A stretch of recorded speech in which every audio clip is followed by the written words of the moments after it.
Hello students, कैसे हैं आप सब। वेलकम है आपका हमारे चैनल अकाउंट्स विद AKB-IFM में। आज की वीडियो में हमारा टॉपिक रहेगा ट्रायल बैलेंस के ऊपर। ट्रायल बैलेंस क्या होता है, इसे कैसे बनाया जाता है, इसके लिए कौन कौन से फॉर्मेट यूज़ किए जाते हैं और इसमें किसका बैलेंस डेबिट होता है और किसका बैलेंस क्रेडिट होता है। तो इन सब के ऊपर आज हम बात करने वाले हैं। उससे पहले अगर आप हमारे चैनल पर नए हैं और आपने हमारे चैनल को अभी तक सब्सक्राइब नहीं किया तो आप हमारे चैनल को सब्सक्राइब करो और वीडियो को लास्ट तक देखो ताकि आपको पूरी जानकारी मिल सके। और वीडियो कैसी लगी ज़रूर बताइएगा। तो चलिए शुरू करते हैं। ट्रायल बैलेंस क्या होता है। हमारे जो अकाउंट्स के डॉक्यूमेंट्स होते हैं, सबसे पहले हम किसी भी अकाउंट्स में किसी भी काम की एंट्री करते हैं जो कि हमारी जर्नल एंट्री में होती है। जर्नल एंट्री करने के बाद सब लेजर्स का हम बैलेंस निकालते हैं कि किसका बैलेंस क्या है। तो उसके लिए हमारी लेजर पोस्टिंग होती है जिससे कि हमें सब अकाउंट्स का अलग अलग बैलेंस मिल जाता है। अब जब लेजर का आप बैलेंस निकाल लेते हैं तो उसको चेक करने के लिए कि क्या वो बैलेंस जो हमने निकाले हैं वो सही है या नहीं है, तो उसके लिए हम ट्रायल बैलेंस बनाते हैं। क्योंकि ट्रायल बैलेंस जब हमारा मिल जाता है तो उसी से आगे हमारे फिर फाइनल अकाउंट बनते हैं। तो ट्रायल बैलेंस हमारे फाइनल अकाउंट का बेस होता है। उससे हमें सब पता चल जाता है कि हमारे जो बैलेंस हैं, जो भी डेबिट या क्रेडिट बैलेंस आ रहे हैं वो सही है या नहीं है। तो ट्रायल बैलेंस में क्या है कि तीन तरह के मेथड होते हैं। एक होता है इसमें टोटल मेथड। टोटल मेथड में क्या होता है कि जिस पार्टी का जो भी आपने लेजर बनाया है उसका जो भी डेबिट बैलेंस आ रहा है और जो क्रेडिट बैलेंस आ रहा है, आप उन दोनों बैलेंस को अलग अलग दिखा दोगे तो वो आपका टोटल मेथड के अंदर में आएगा। उसके बाद लास्ट में उसका आप टोटल करेंगे तो वो जो आपकी दोनों साइड आएंगी डेबिट और क्रेडिट की, वो इक्वल आएंगी।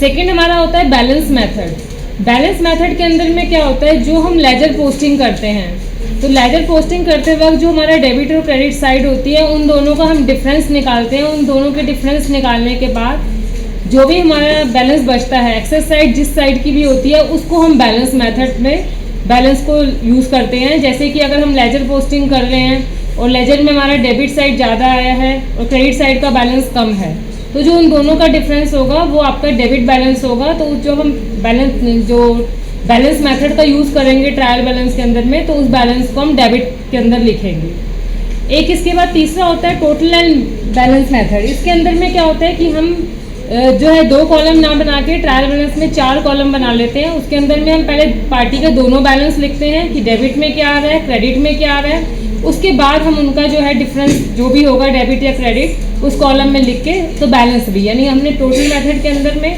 जो अमाउंट लिखा है वो भी लिखना है और उसके बाद उसका जो बैलेंस निकाल के जो बैलेंस मेथड के अंदर में लिखा है तो वो भी आपने लिखना है। तो दोनों का जो कंबाइन होगा वो टोटल और बैलेंस मेथड होता है। तो इसको हम एक एग्जांपल से समझते हैं।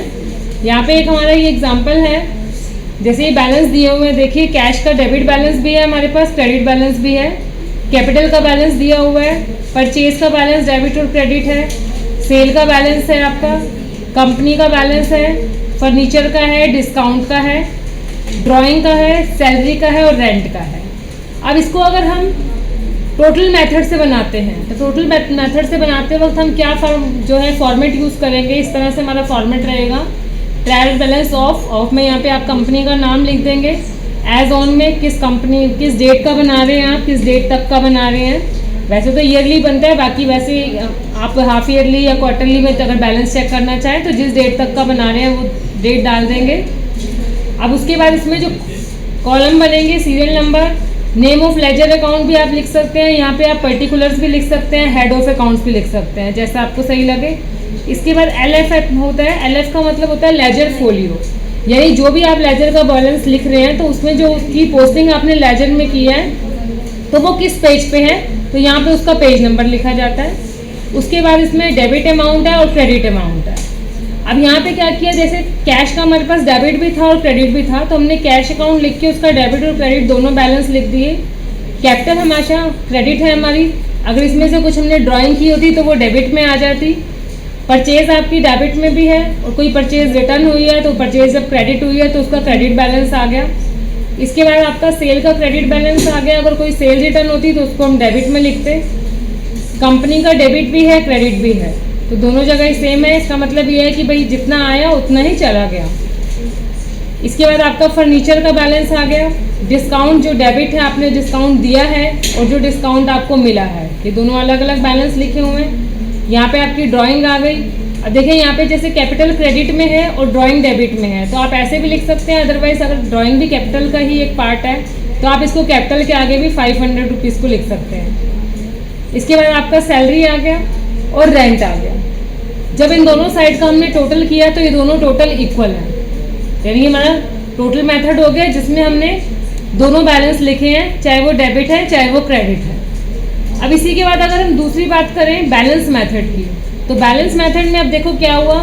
जैसे अब इसी एग्जांपल को ही लेते हैं, कैश का डेबिट बैलेंस आपका ये है और क्रेडिट ये है, तो इन दोनों का हमने डिफरेंस निकाला। इन दोनों का जब डिफरेंस निकाला तो डेबिट साइड ज़्यादा है, इसलिए कैश के बैलेंस को डेबिट में दिखाया गया है। कैपिटल में डेबिट में कुछ था नहीं, वो क्रेडिट में आ गया।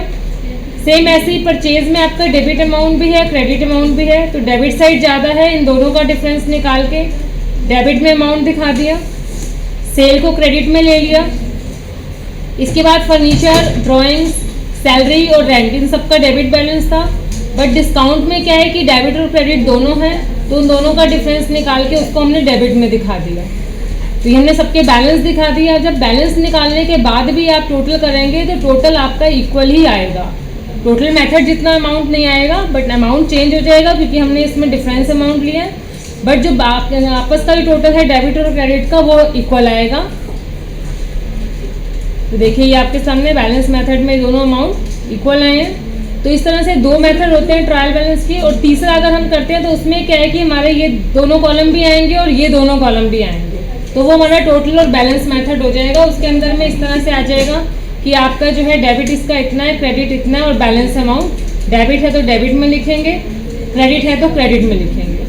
तो ट्रायल बैलेंस को बनाते वक्त आपने ये बात भी ध्यान रखनी है, थोड़ा सा मैं आपको ब्रीफ कर देती हूँ कि जो भी हमारी लायबिलिटी है और जो आपकी कोई भी इनकम रिसीव हुई है और जो आपका सेल का बैलेंस है, ये हमेशा आपका क्रेडिट रहता है।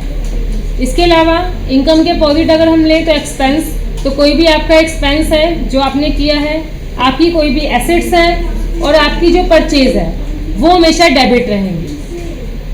तो इस बैलेंस से भी आप बना सकते हैं। और इसके अलावा आप जब लेजर में से बैलेंस देखेंगे तो वहाँ से आप जो डिफरेंस अमाउंट है उस बैलेंस से भी बना सकते हैं। तो इसी तरह से हमारी कंपनी का ट्रायल बैलेंस बनता है और ये हमेशा इक्वल आता है। इसी तरह की और नॉलेज के लिए आप हमारे साथ जुड़े रहिए। Thank you.